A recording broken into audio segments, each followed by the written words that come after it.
Baik, bismillahirrahmanirrahim. Assalamualaikum warahmatullahi wabarakatuh. Pak Ketua Bapeda, Sekretaris DPRD, Bapak dari Bagian Hukum dan Pak PU serta kawan DPRD yang saya hormati. Sebagai anggota BAM Pemberda, saya setuju satu ranperda untuk dibahas, bukan untuk disetujui. Satu BAM Pemberda tentang hubungan keuangan pusat dengan daerah, saya setuju untuk dibahas. Apakah ini nanti disetujui oleh paripurna itu persoalan lain. Kenapa? Karena memang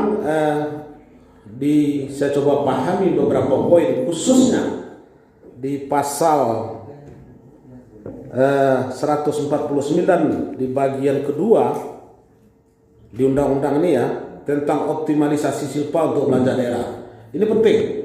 Kenapa saya sampaikan di forum ini penting? Karena memang ada dari 5 poin di undang-undang itu, salah satu poinnya adalah bahwa penggunaan silpa itu di poin 1 itu difokuskan untuk penganggaran tahun sebelumnya.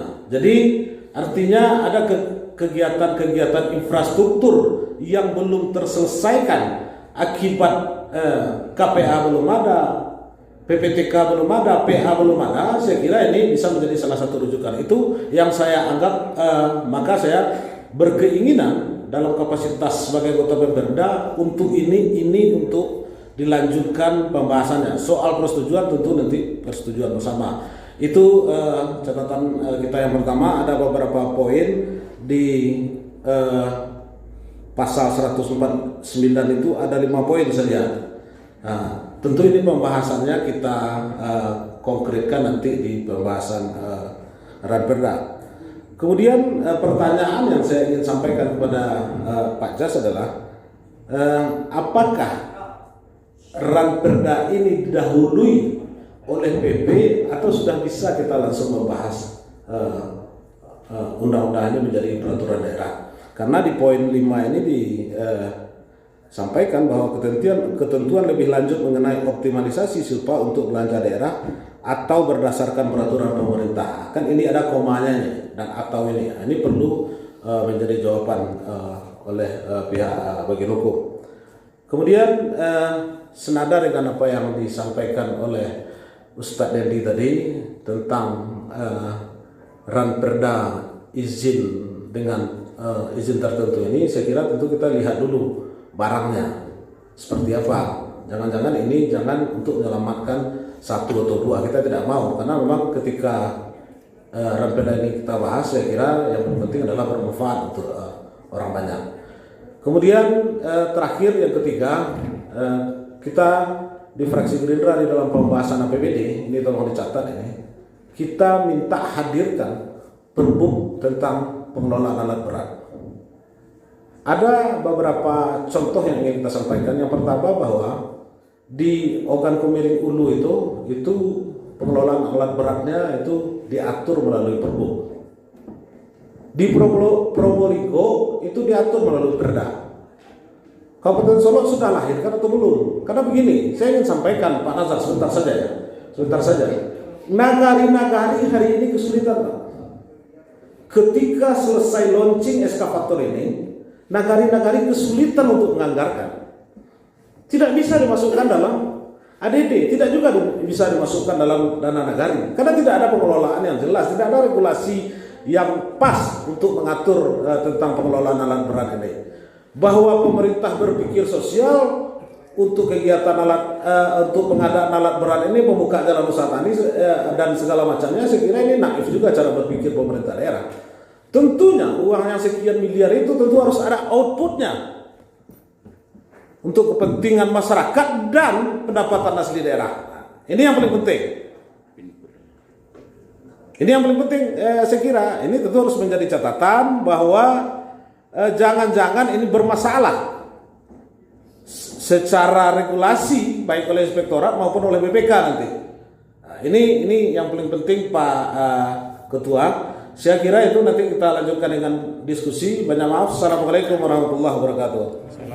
Baik, terima kasih. Tentu ini adalah amanat dari surat edaran Menteri Dalam Negeri nomor 11/5676/SD tanggal 21 Oktober 2021 tentang percepatan penyusunan regulasi persyaratan perizinan. Nah, sebelumnya juga pada bulan Juli 2021 sudah ada surat dari Menteri Dalam Negeri yang menyatakan bahwa jika pemerintah daerah belum melakukan penyusunan, belum menerbitkan perda tentang perizinan tertentu, maka pemerintah daerah dilarang untuk melakukan pemungutan retribusi. Jika pemerintah daerah juga tetap melakukan pemungutan retribusi atas pelayanan perizinan yang diberikan, maka pemungutan itu harus disetor ke kas negara. Maka sekarang kita dan juga di dalam surat tersebut dinyatakan bahwa retribusinya tidak boleh dipungut, tetapi pelayanan tidak boleh dihentikan.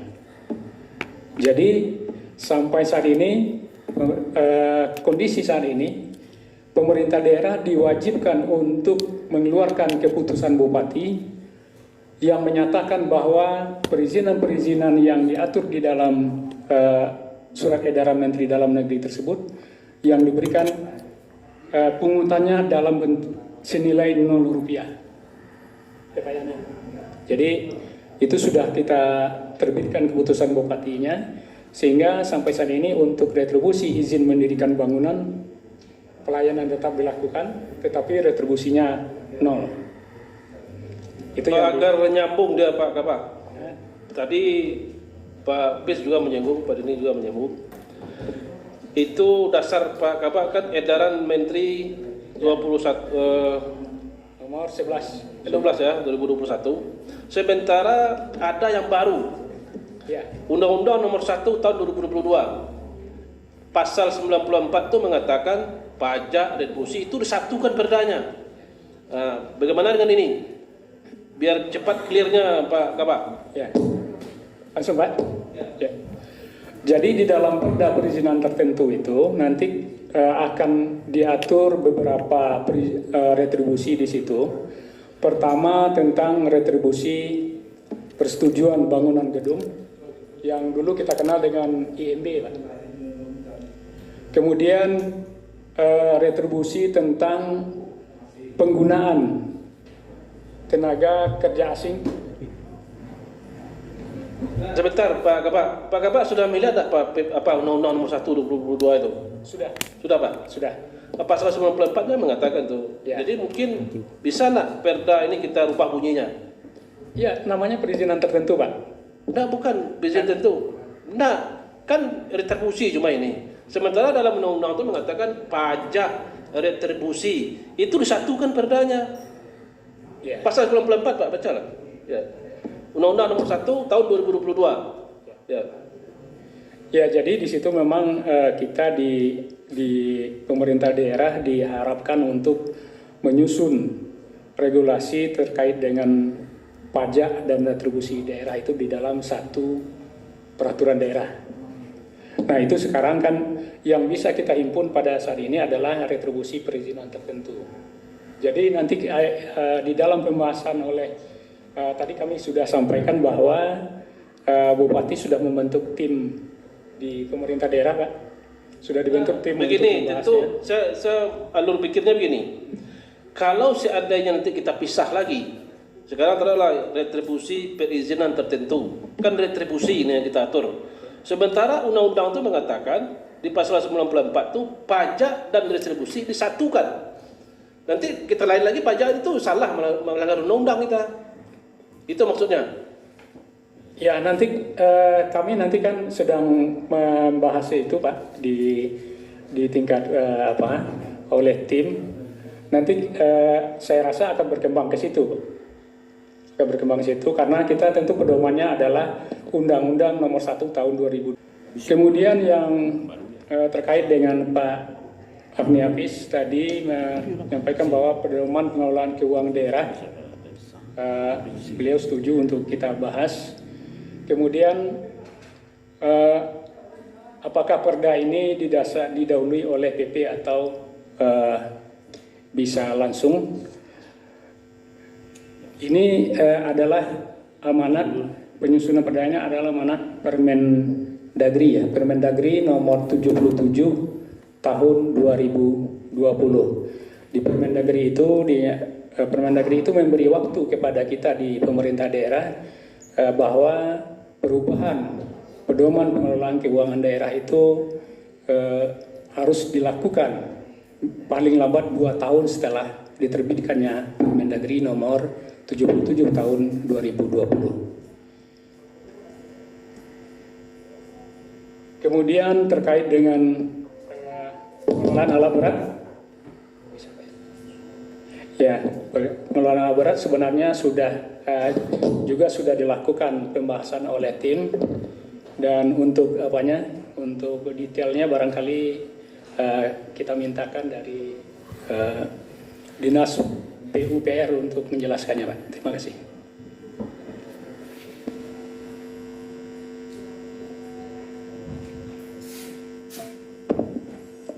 Assalamualaikum warahmatullahi wabarakatuh. Waalaikumsalam. Mohon izin Pak pimpinan dan Bapak Dewan yang terhormat untuk menjelaskan mewakili Kepala Dinas PU yang kebetulan sedang berhalangan. Jadi untuk pengelolaan alat berat kita bikin satu perbuk, satu kajian. Jadi yang pertama kajian teknis terkait penggunaan alat berat ini, berapa umur efektifnya, umur pakainya, terus berapa lahan yang bisa dikerjakan oleh alat berat ini sedang dilaksanakan, Pak. Nah, nanti hasil rekomendasi dari kajian ini kita imbuhkan ke dalam perbuk yang sedang kita susun, Pak. Sebagai gambaran, di perbuk tersebut kita sudah sesuaikan dengan instruksi dari pimpinan juga dan aturan-aturan yang berlaku. Yang pertama misalnya untuk penjadwalan itu diatur oleh kecamatan. Kemudian kecamatan meminta usulan dari nagari, lahan mana yang mau dikerjakan, apa yang akan dikerjakan. Kemudian nanti PUPR bersama instansi terkait seperti Dinas Pertanian, Dinas Lingkungan Hidup, dan memverifikasi usulan tersebut, melihat apakah perizinnya seperti apa, apakah nanti yang akan dikerjakan itu sesuai dengan aturan, apakah bukan hutan lindung atau lahan basah seperti itu, Pak.